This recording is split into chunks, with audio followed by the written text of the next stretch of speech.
Bem, amigos do Educa, aqui quem vos fala é Fefo e esta é uma aula de História. Nosso tema agora avança na direção do mar, pois afinal de contas vamos estar falando da expansão ultramarina.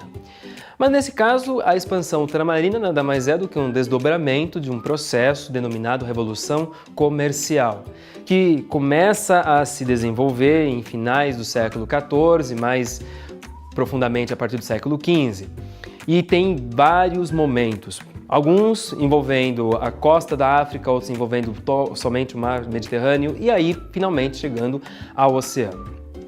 Quando a gente fala também desse processo das chamadas grandes navegações, nós não iremos abranger a Europa toda, porque até este momento nós estávamos mencionando alguns casos um pouco mais genéricos. Poderíamos dar ênfase num caso alemão ou num caso suíço, por exemplo, pensando a reforma. Ou poderíamos falar também de caso espanhol, de um caso português, pensando a formação do Estado Nacional. Mas, de maneira mais frequente, a gente trata todos esses assuntos pelo viés mais amplo, pensando características genéricas, pensando a totalidade do processo. Mas nesse caso, quando nós analisamos as grandes navegações, nós estamos falando de um segmento bastante estreito de países. Na realidade, nós estaremos falando de países da Europa Ocidental, pois foram os primeiros a consolidar uma autoridade nacional, ou seja, foram os primeiros a constituir o Estado-nação. E neste caso, eu estou falando basicamente de 5 países: Portugal, Espanha, França, a Inglaterra e a Holanda. Cada um desses países, no seu determinado tempo, nas suas características particulares, nos seus objetivos específicos, desenvolveram táticas de buscar novos mercados para novos produtos no continente. E isso, claro, não é feito de modo meramente vocacional do príncipe, ou seja, eles desejam, sem dúvida alguma, encontrar mecanismos de enriquecer os seus estados. Mas eles não estão sozinhos apenas nisso, eles estão em parceria com a burguesia. Existe uma aliança muito clara aqui, pois quem financia, quem executa o processo da navegação é o burguês.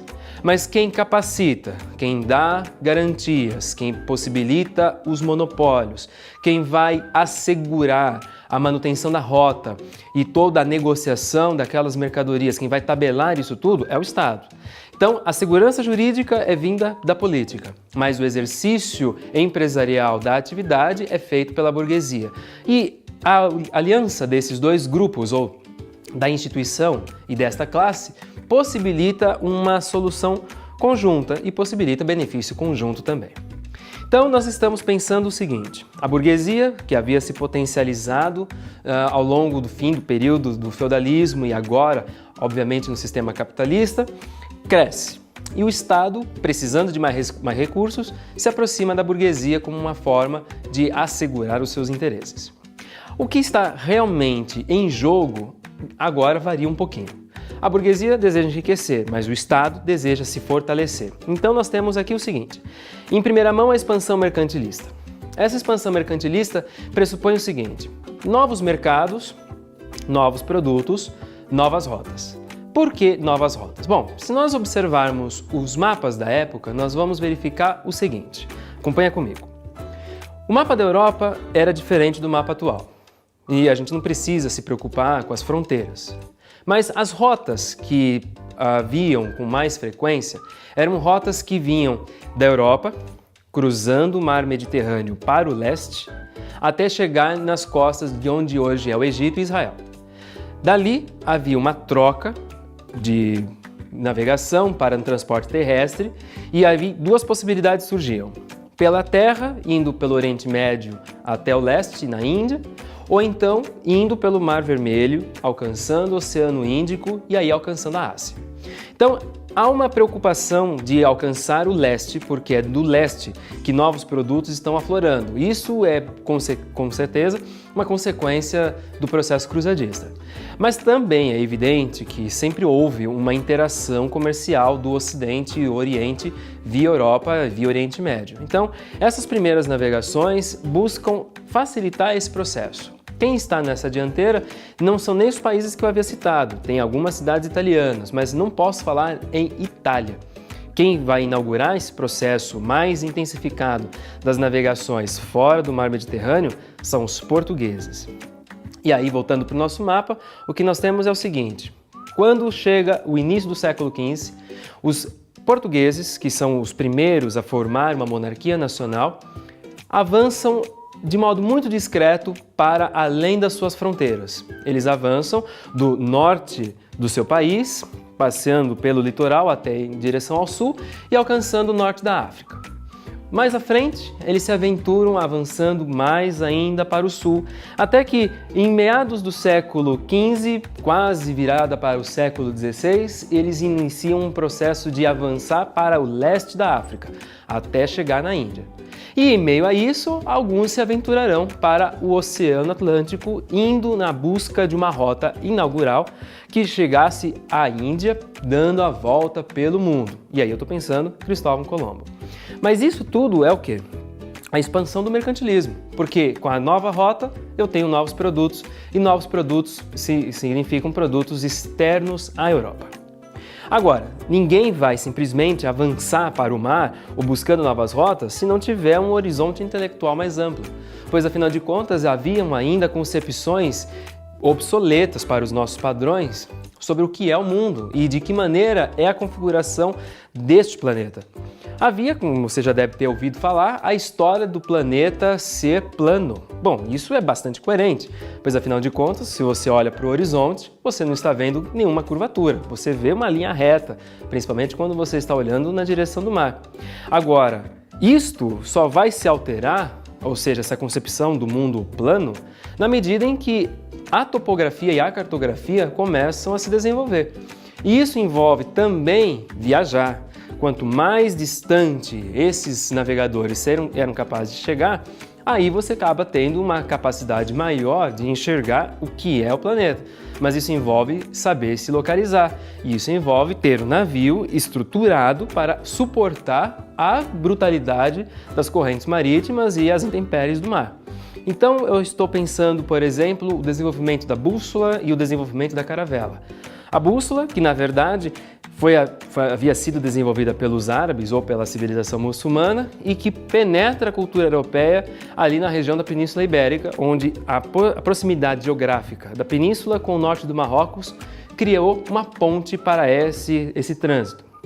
Por outro lado, os navios portugueses. As caravelas são muito conhecidas porque são navios com uma configuração um pouco menor, não são grandes embarcações, mas são muito resistentes e sabem manejar muito bem a vela para poder alcançar distâncias mais longas. Então, nós estamos vendo aqui o seguinte: na medida que o conhecimento do homem sobre o mundo vai aumentando, também aumenta a sua habilidade técnica na composição de novos instrumentos e novos recursos.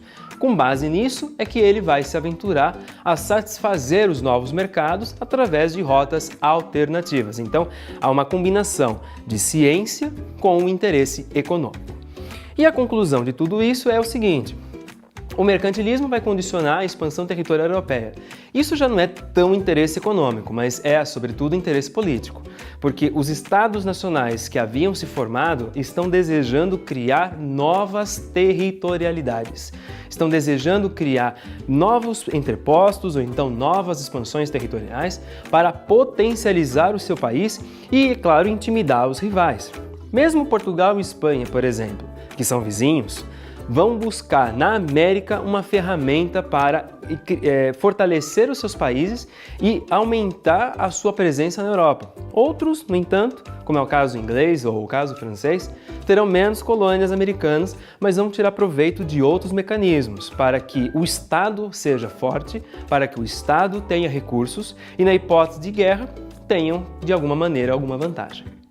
Bem, então o que nós temos aqui é o seguinte: unindo interesses comerciais, que no caso são os interesses da burguesia, busca de novos produtos, novas rotas e aumentar o faturamento, com os interesses geopolíticos que são aqueles oriundos do Estado, ou seja, potencializar a economia do país, aumentar o território, fortalecer-se no continente, com o conhecimento técnico e científico que estava sendo acumulado já há muito tempo.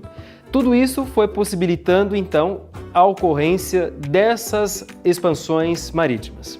Alguns até vão chamar de descobrimentos, mas isso eu acho um pouco forçado, pois afinal de contas não havia nada que ser descoberto, já estava ali. Havia povoamento, haviam povos bastante sofisticados, como é o caso, por exemplo, dos pré-colombianos, mas, de modo geral, o correto seríamos, então, falarmos dos avanços técnicos, dos avanços territoriais, dos avanços econômicos que a expansão marítima vai possibilitar. Então, numa fase inicial, nós temos um processo em torno do Mar Mediterrâneo, que são as navegações iniciais. Todas elas sempre buscando a rota do Oriente, pois é do Oriente que vêm os produtos denominados especiarias, que desde o fim das cruzadas haviam conquistado o paladar, haviam conquistado as praças de comércio, haviam transformado aquelas mercadorias em atributos bastante sofisticados e que realçavam, inclusive, os marcadores sociais da nobreza, da burguesia em ascensão e tudo mais. Então,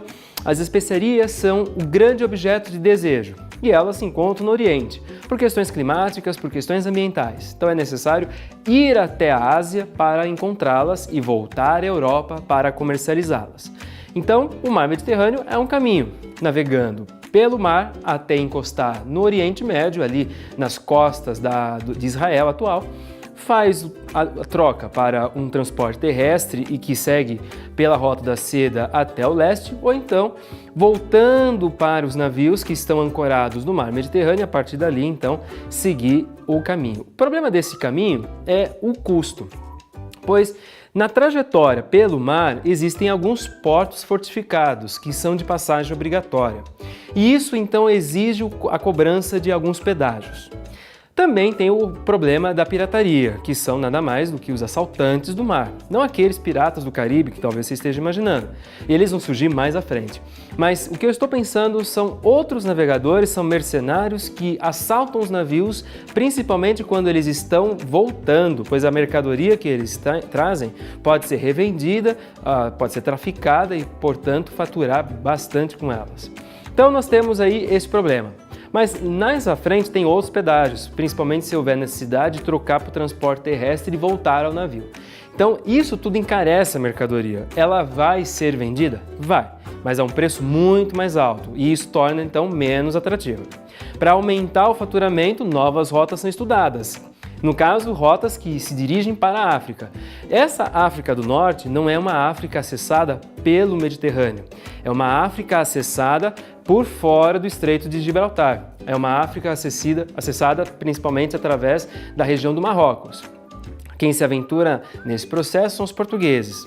E ao longo da costa africana, então, não apenas no norte, mas na África Ocidental, indo para o Golfo da Guiné, indo na direção de onde hoje está a África do Sul, os portugueses vão gradativamente se arriscando a distanciar-se mais, imaginando que aquele caminho que eles estão desenvolvendo vai levá-los à Índia, pois a Índia está no leste e eles estão navegando para o sul, sudeste, até alcançar o Oriente, que é feito quando eles cruzam o Cabo das Tormentas, hoje o Cabo da Boa Esperança, na África do Sul. A partir dali, então, passando pelo litoral da África Oriental, passando por Madagascar até alcançar a Somália, eles desviam o rumo e chegam no Oriente.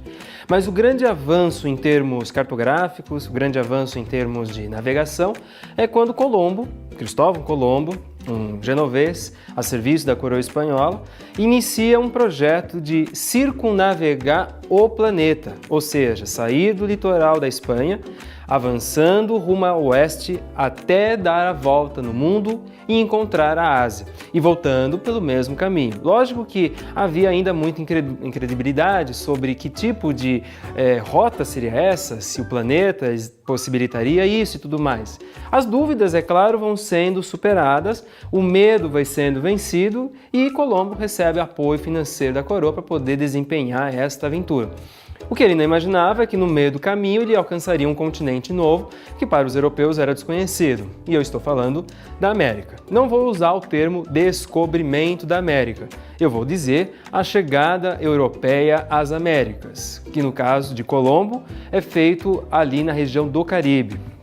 Depois, com outras expedições, já que está sendo documentada a presença do novo continente, alguns se dirigirão para a América do Norte, outros se dirigirão à América do Sul. E uma expedição que se dirigirá à América do Sul em especial é aquela de Cabral. Na realidade, Cabral não descobre o Brasil, Cabral toma posse de um território que se suspeitava existir ali naquela região. Ao chegar nas costas da Bahia e depois fazer um mapeamento até o litoral do Sudeste, dali ele ruma no seu destino final, que era e sempre foi a Índia. O grande objetivo de todas essas navegações é encontrar meios alternativos, meios logísticos para chegar à Índia. Bem, eu espero que você tenha gostado. Essa foi uma aula sobre grandes navegações ou a expansão ultramarina europeia. E a gente se encontra no próximo tema sobre modernidade. Até lá!